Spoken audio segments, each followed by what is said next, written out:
just came up, right? So this time we got him.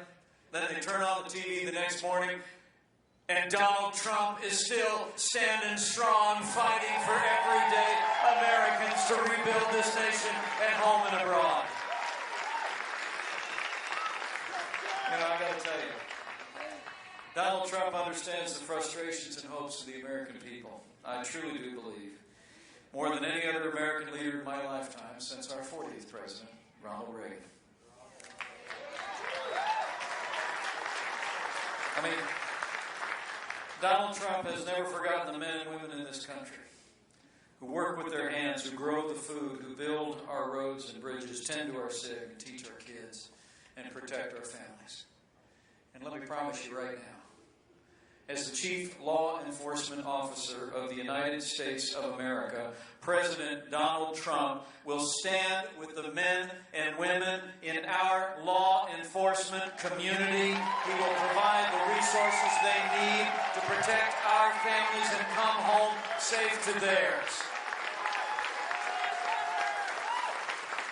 Would you all mind getting on your feet and thanking the members of the law enforcement community who are with us here today and show them how much we appreciate the sacrifices that they make?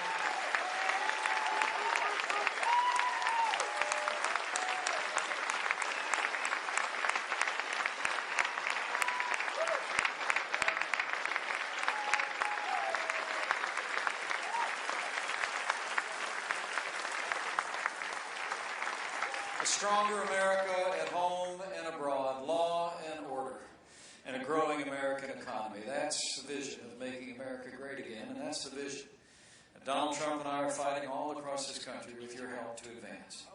And it really is remarkable when you think about the contrast for what the other party has to offer. At the very time when America is crying out for something new and different, the other party has answered with a stale agenda and the most predictable of names. The American people are ready for change. We're ready to break free from the tired, old, failed leadership in Washington, D.C. I mean, I don't know if you caught that speech that she gave at their national convention. I mean, I watched most of it. Didn't watch all of it, honestly. I had as hard a time staying awake as her husband did.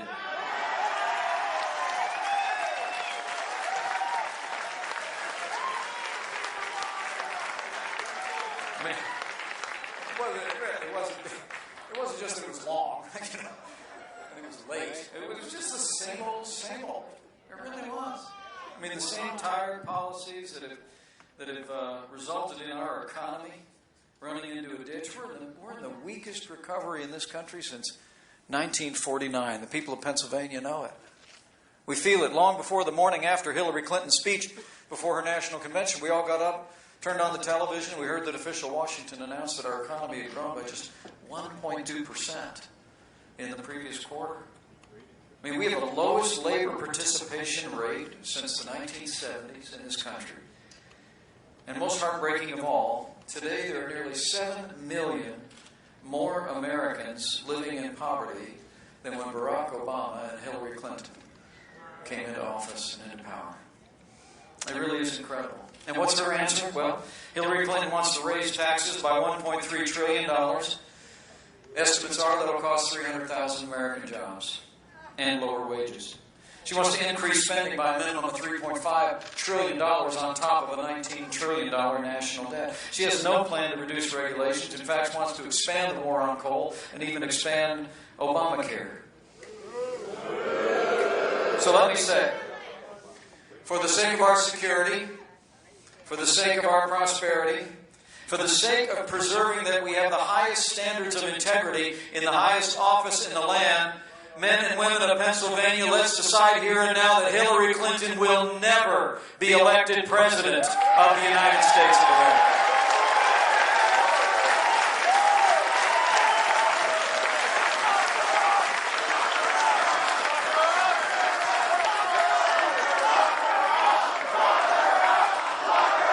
Well, I'll tell you. I mean, the truth is, they tell us this economy is the best that we can do, but here in Pennsylvania, you all know better. Just like we do back in Indiana. This isn't anywhere near the best we can do. It's just the best they can do. And when Donald Trump becomes president of the United States of America, he's going to rebuild our economy by lowering taxes, reducing red tape, and repealing Obamacare lock, stock, and barrel.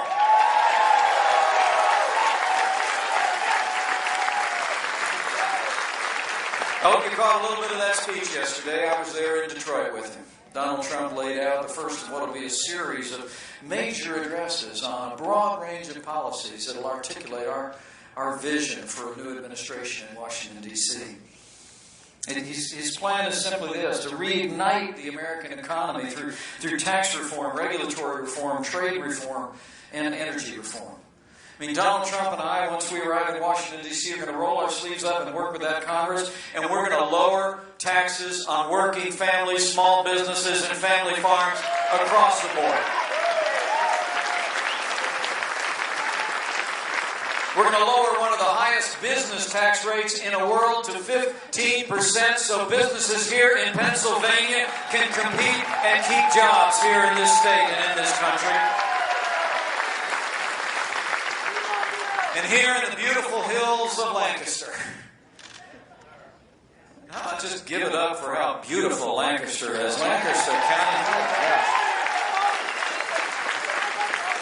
You know, I grew up with a cornfield in my backyard. I know how sturdy, how important the family farm is to the vitality and the character of this nation. Donald Trump announced yesterday when he becomes president, we're going to repeal death taxes once and for all and keep the family farm and small businesses growing from one generation to the next.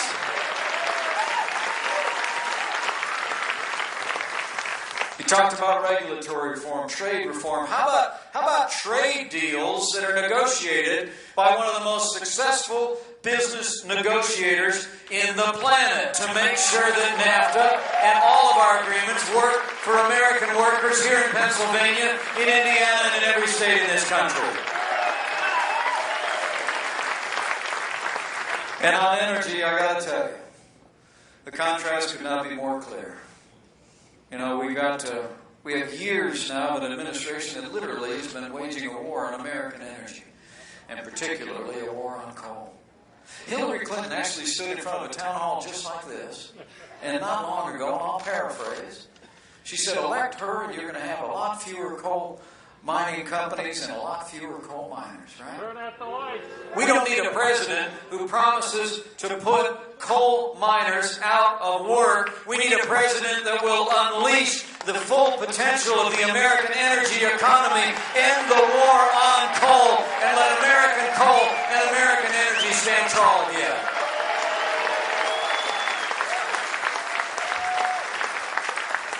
There's a lot more to it. I'd encourage you, and I'm going to get to your questions in a few minutes, I'd encourage you to take a look at that speech. Go to the website, learn more about these policies because they can work. And I know what I'm talking about because I come from a state that works, the state of Indiana. I really do.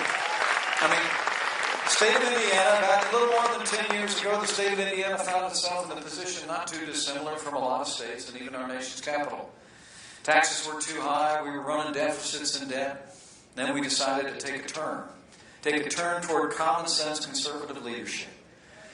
My predecessor and I both basically rolled our sleeves up. We balanced budgets in Indiana. We made record investments, as I've been governor, in education. Largest increase in education spending in Indiana history. $2.5 billion in infrastructure. We have the largest budget reserves in the history of the state of Indiana, and I still was able to cut taxes every single year that I've been governor. $3.5 billion in tax cuts between now and 2022. And the result, and Donald's always telling me, get over your Hoosier modesty and talk about Indiana.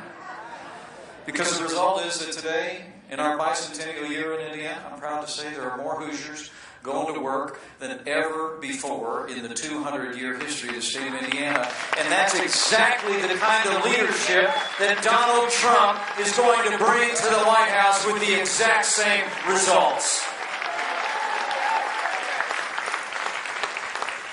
Folks, we know how to do it. You know, I served in Washington, D.C., and I know we've got a lot of great people there.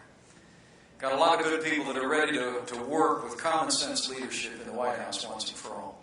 One of those people I want to mention to you from the bottom of my heart, I served with him in the House of Representatives. He's never wavered in his commitment to common sense, conservative principles. Pennsylvania, will you please return Senator Pat Toomey to Washington, D.C.?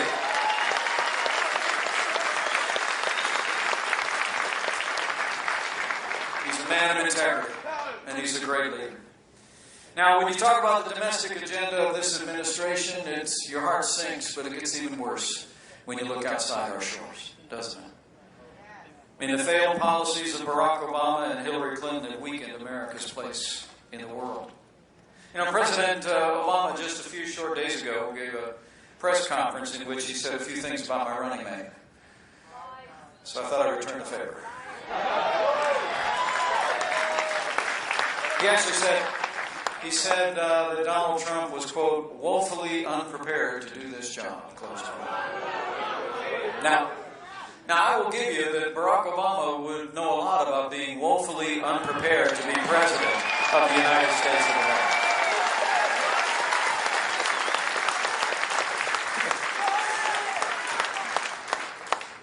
But what really bothered me is he said that Donald Trump lacked the basic knowledge and the judgment to be president. Well, why don't we look at judgment and the results of the judgment of this administration?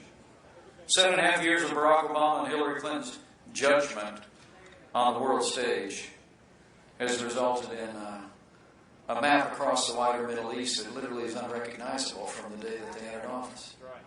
Syria disintegrating into civil war, Libya and resulting in disarray and anarchy, and of course the rise and rule and reign of the ISIS caliphate, which compromised the hard-fought gains that were won in Operation Iraqi Freedom by the American soldier. You know, Hillary Clinton and Barack Obama's foreign policy of leading from behind, moving red lines, resets with Russia, paying ransom to terrorist-sponsoring states,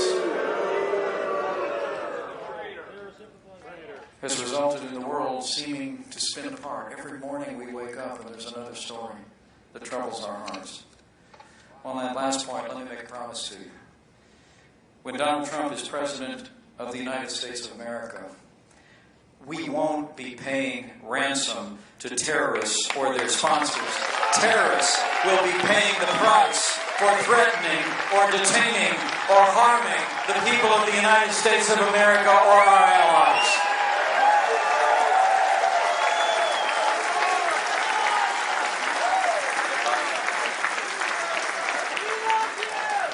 Now, Hillary Clinton's record on foreign affairs is appalling. She actually instigated that disastrous deal with the radical mullahs in Iran.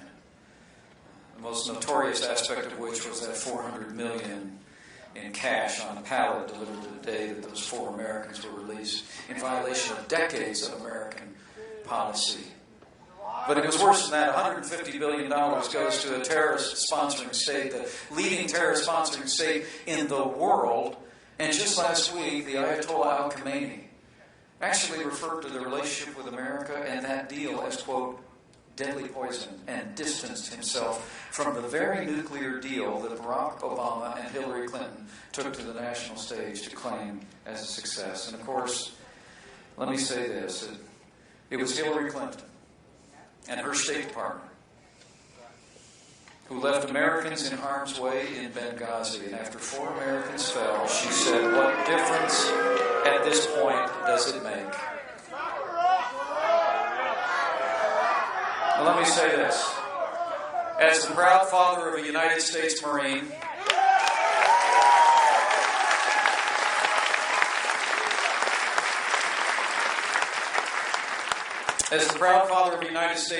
let me say this. Anyone who said that, anyone who did that, should be disqualified from ever serving as Commander-in-Chief of the Armed Forces of the United States of America. Period.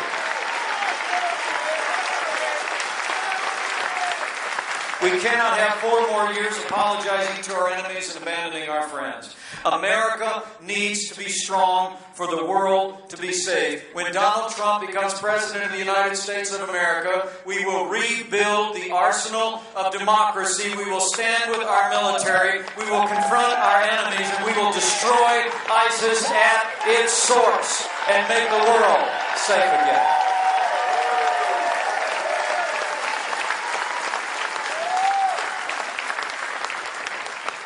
You know, when I think of these times, I just can't help but think, as I travel around Indiana, and then when I got that call, and I've been doing a little more traveling than usual lately.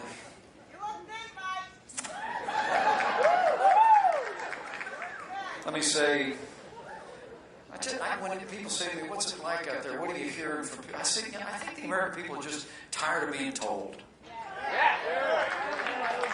And we're tired of being told this is as good as it gets. Right? We're tired of being told that people in both political parties are going to finally get around to fixing those intractable problems while they pile a mountain range of debt on our children and grandchildren. And frankly, we're tired of being told, as Ronald Reagan used to say so well, tired of being told that a, quote, little intellectual elite in a far distant capital can plan our lives better for us than we can plan them for ourselves.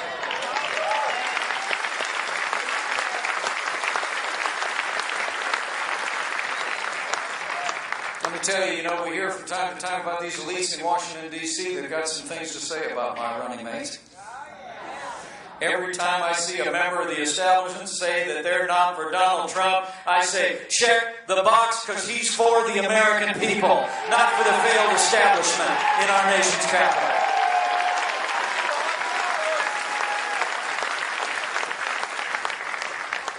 Now, one last thing I want to mention to you, because I think it's so important. As this election approaches, we need to remind our neighbors and friends here in Lancaster County and all over Pennsylvania that while we're choosing a president for the next 4 years, that president will likely determine the course and destiny of the Supreme Court of the United States for the next 40 years. We all better think very carefully about what that means for our Constitution, for our God-given liberties, and for limited government. I say, elect Hillary Clinton, you better get more used to unelected judges using unaccountable power to take unconstitutional actions. I actually heard Hillary Clinton the other day say that even though a majority on the current Supreme Court rejected the unconstitutional executive amnesty of this administration, she was going to turn right around and put it back into force and effect. With the passing of the late and great Justice Antonin Scalia, we don't just have candidates on the ballot, we have the Supreme Court on the ballot. So let me say this from my heart. As someone who all my life has loved and cherished the Constitution of the United States, served with great members of Pennsylvania and the Judiciary Committee in the Congress, fought the fights, I would say, for the sake of the rule of law, for the sake of the sanctity of life, for the sake of our Second Amendment to the Constitution, for the sake of all of our God-given liberties, let's decide here and now in Lancaster, Pennsylvania, that the next president making appointments to the Supreme Court of the United States of America is President Donald Trump.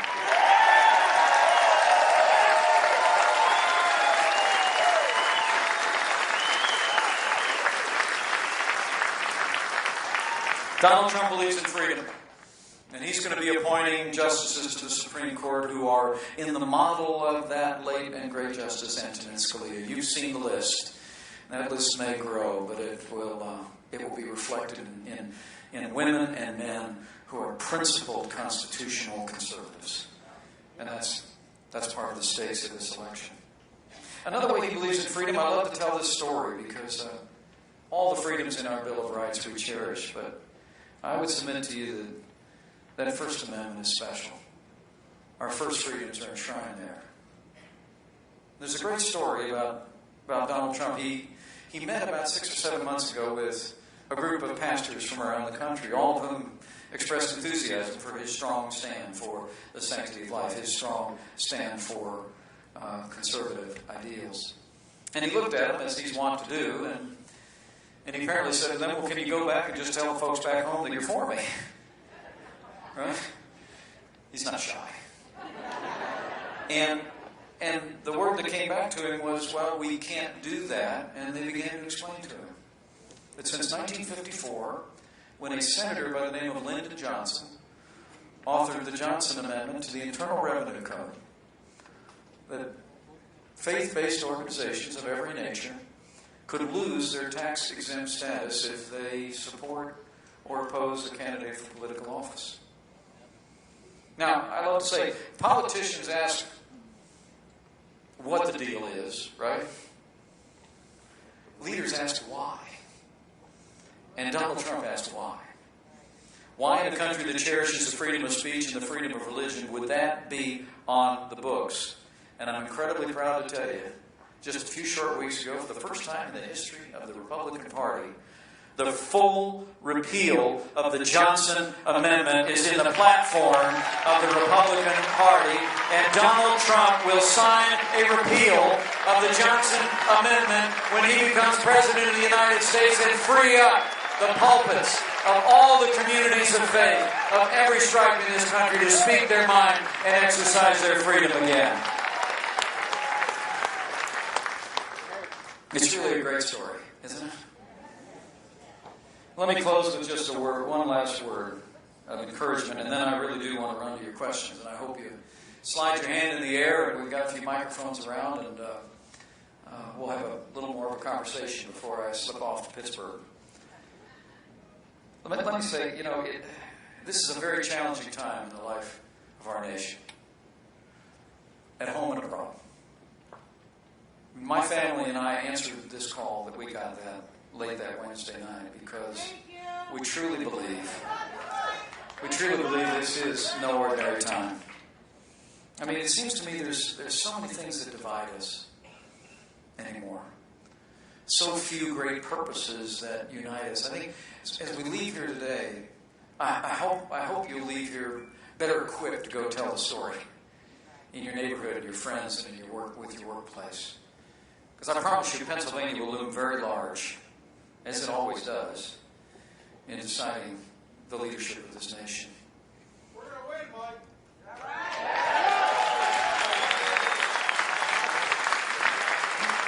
But as you go, I hope maybe that we would think as much about what unites us as what divides us. Because I truly do believe, my grandfather immigrated to this country.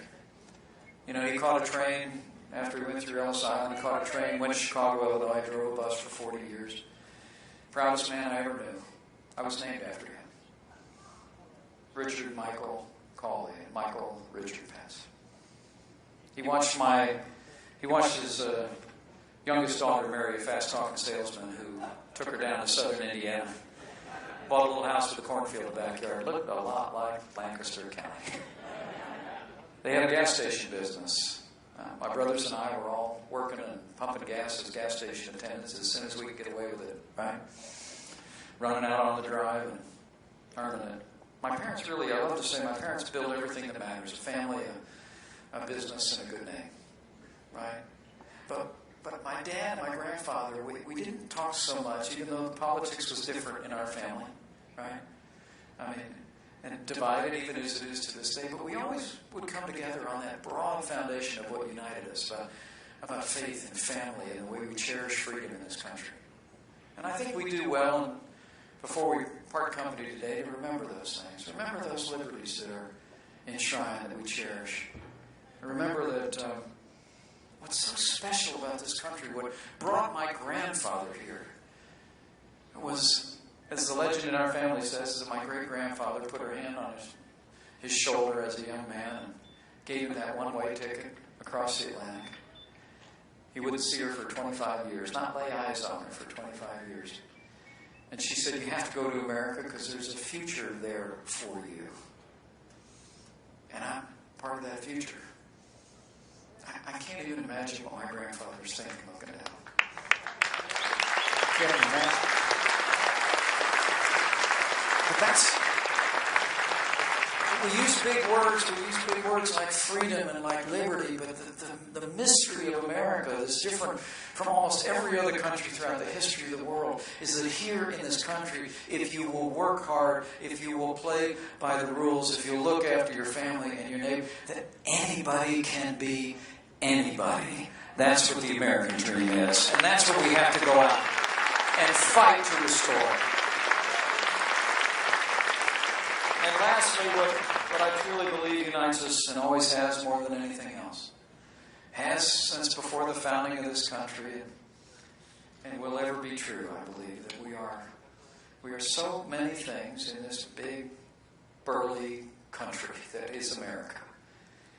But we shall ever be, at our very core, one nation, under God, indivisible, with liberty and justice for all.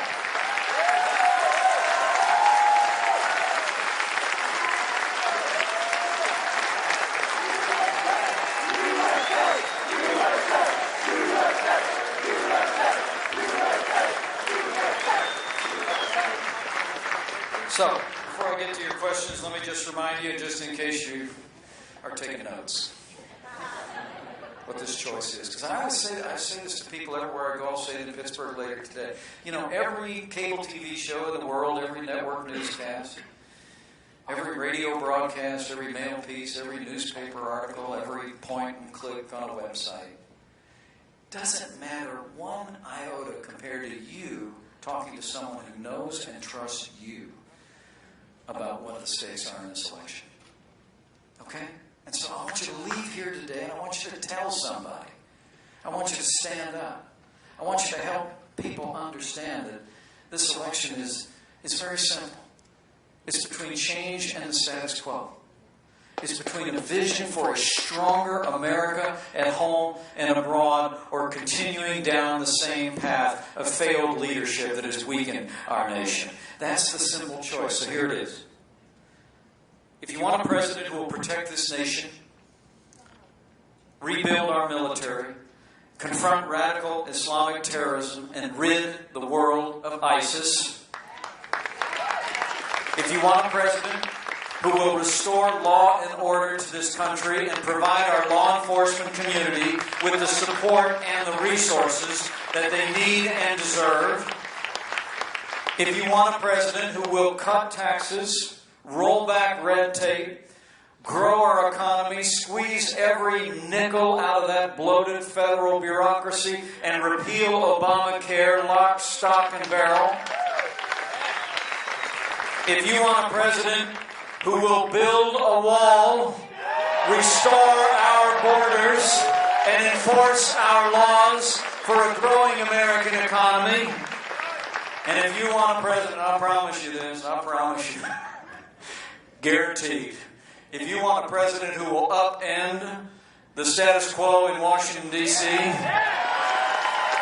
and uphold the Constitution of the United States of America, then I will promise you, you have just one choice. I'm here to say, Pennsylvania, that man is ready. Our team is ready. This movement is ready. And America is ready with your help to make Donald Trump the 45th President of the United States of America. And we will make America great again. Let's get to work.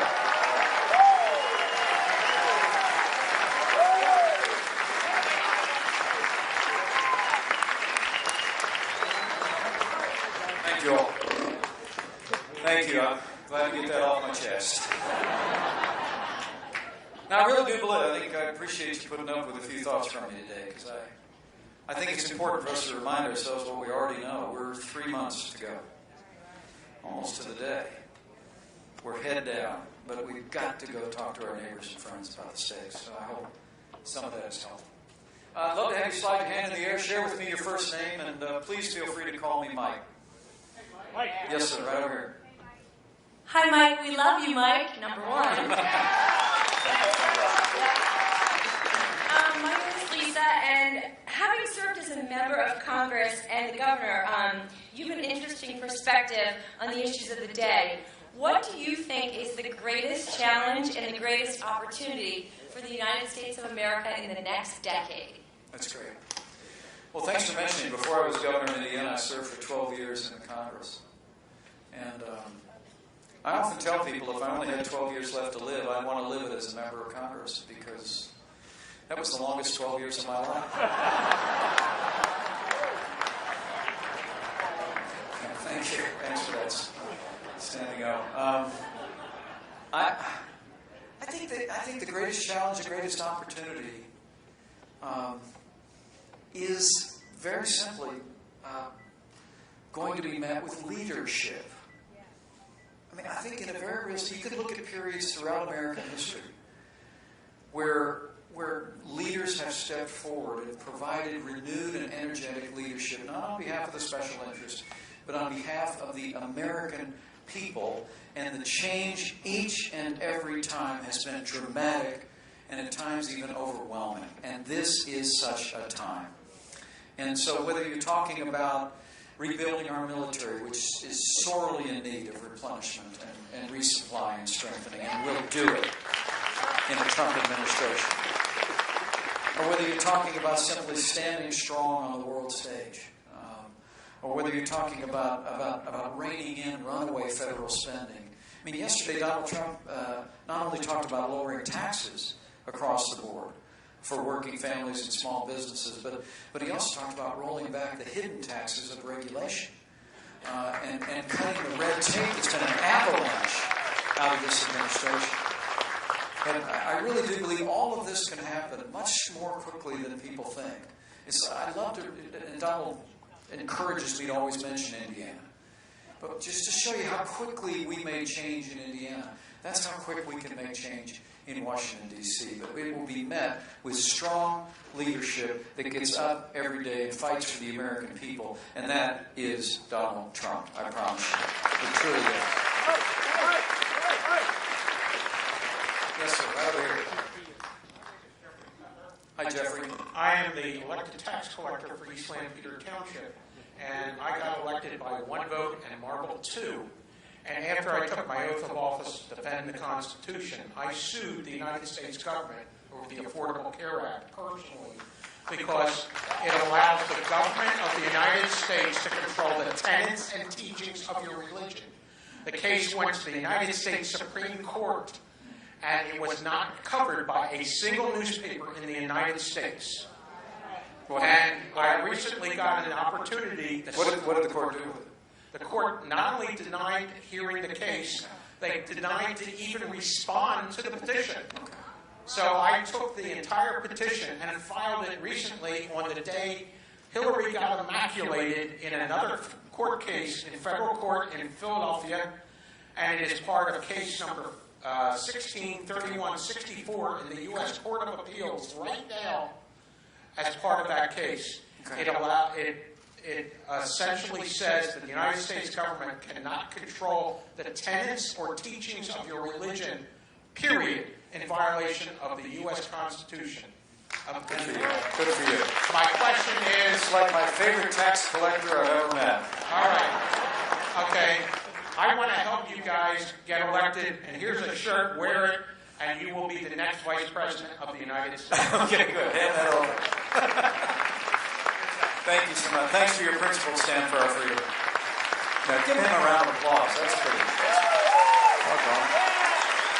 Thank you. What a good man. What a good man. Now, how about right over here? You can pick. Yes, sir. Hi, what's your name?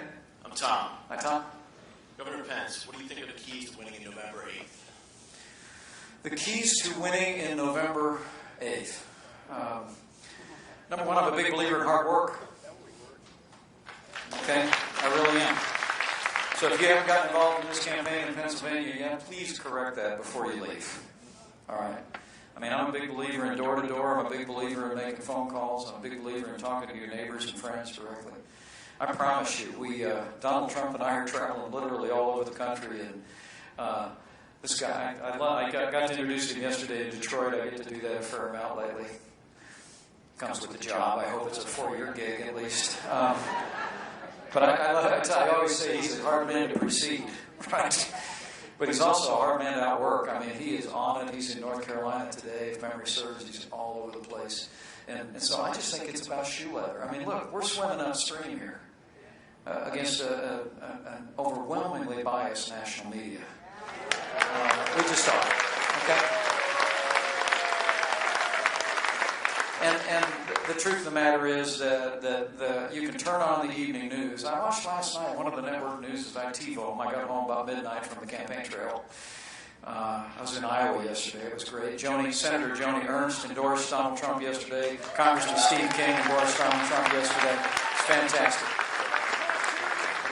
But I got home about midnight, one of the network news. So Donald Trump gives this enormous economic development speech, Tom. Enormous. I mean, you need to go online and look at it. It was just terrific. It was carried on the cable networks live, but I turned on the evening news, and it was about 14 minutes into the newscast. Okay, give you 5 minutes on the Olympics. How about that Hoosier that won the gold medal against the Russian? Anybody else into Lily King? That was strong, wasn't it? She was great. Couldn't be more proud of her. But okay, 5 minutes on the Olympics, but it was like quarter after before they said, oh, and by the way, Donald Trump described economic agenda after they actually ran an article, some other political, and yet ignoring, all of what seems to come out and swirl around the Clinton administration. But look, the great news is that it's kind of 2-on-1 right now. The media is going to continue to do most of Hillary's work for her, but they're still outmatched because we're going to outwork them. And we're going to go out straight to the American people and keep driving a story to make this country great again. I promise you. Great question. Hello, young lady.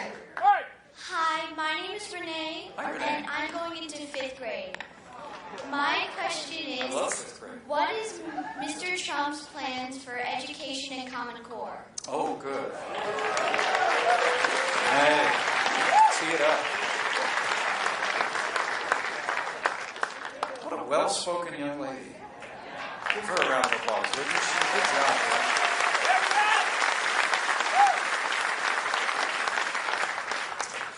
Well, let me say, I come from a state, I think we were one of the first states to legally withdraw from Common Core. That's a part. We did in Indiana. It's tough. We went through the process of writing our own standards. It's a lot of hard work, but I'll tell you what, Donald Trump and I believe to our core 2 things I'll share with you. Number 1, education is a state and local function that should be controlled by parents and teachers and administrators here in Lancaster County and here in Pennsylvania and not in Washington, D.C. Okay?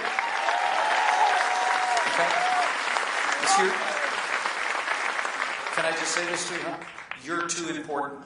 Okay? We want...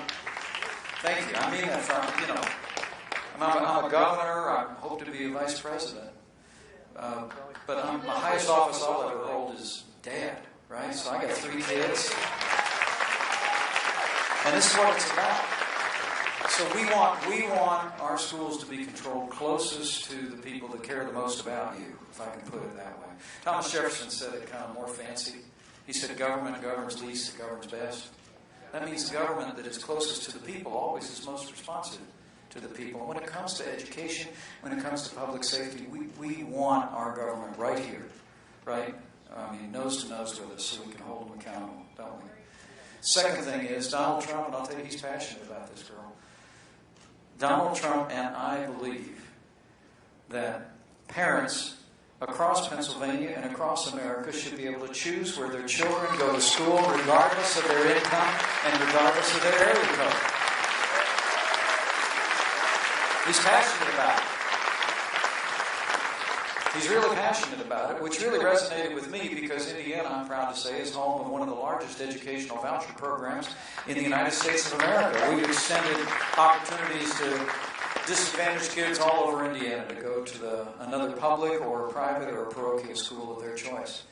And so those are the principles: local control, parental choice, and those are the policies we're going to advance. My last thought on that is just, if Washington, D.C. wants to get involved in education, it's resources, not red tape. If Washington wants to send money, sure, we'll take it. In Pennsylvania and Indiana, good, take the money, but no red tape. All right, we got this. We've run schools in Pennsylvania since the days of William Penn. You can run them in the 21st century without Washington, D.C. And Donald Trump and I believe that. Yes, sir. Definitely have time for one more question. Okay. What's your name? My name is Zach Mongello. Hi, Zach. My father and our friend Matt Bellina, we're lobbying for the right to try, and I know you passed it in your state. We did. Proud of it. So, Thank you, ma'am. my question is, will you and Donald Trump, when you're elected, will you support the right to try? And both my father and our friend Matt, they both have ALS, so they're dying.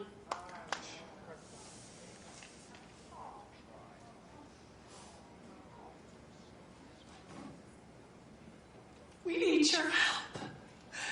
His father doesn't have long to live. He just met with 34 members of Congress on the Hill in July, this 11-year-old boy. We have a video that's out on Facebook that's gotten over 10,000 views in a week.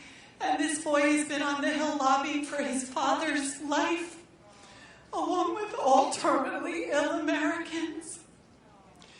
And we're asking all of you to please help be our voice for all terminally ill Americans, because this legislation will help them have the right to live.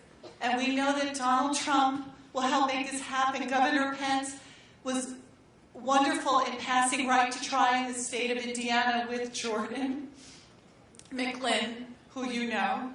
And we have been working with Laura McLean. And we were down in D.C. in June for the Right to Try rally, lobbying for all of you, for anyone that has a terminal illness.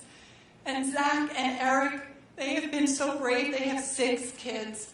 And all of you can relate to Frank a year ago was healthy, and now he can hardly speak. So we need your help. We have our literature with us. If you can help be our voice, we've met with 34 members of Congress. Eric, how many people have signed on the Right to Try in the Senate? In the Senate, 38 members of Congress have signed on. In the Senate, 38 members have signed on. And in the House, 55 members have signed on. And this is not a Republican or Democratic issue. This is a human race issue. This is something for everybody. Thank you. Everybody, at one point in time, is actually going to have to deal with someone with a terminal illness in some way, shape, or form. And we need help, because my dad doesn't have a lot of time. Matt doesn't have a lot of time. People are dying every day of terminal illnesses because they aren't allowed to have experimental drugs. And with the Right to Try, this will help all terminally ill patients, not just people with ALS, with Parkinson's, cancer, you name it. Any terminal illness, this will help everybody. This is something that is the right thing to do. It's not only the right thing to try, like I said, it's the right thing to do. You join me in thanking this courageous family for taking a stand of compassion for every American family. Good job. Thank you.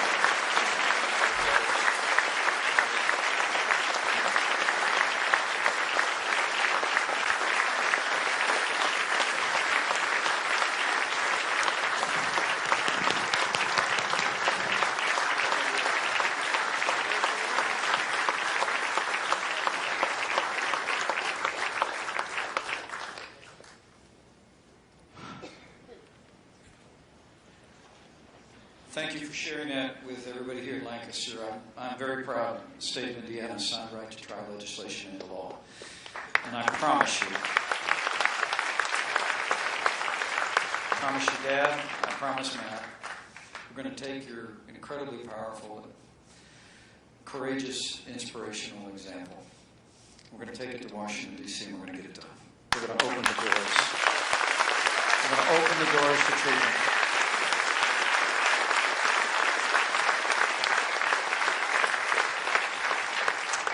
And Karen and I are going to be praying for both of you, okay? And that wonderful Zach, I couldn't be more proud of you. Thanks for standing up for your dad and for Matt. An amazing young man. Such a brother.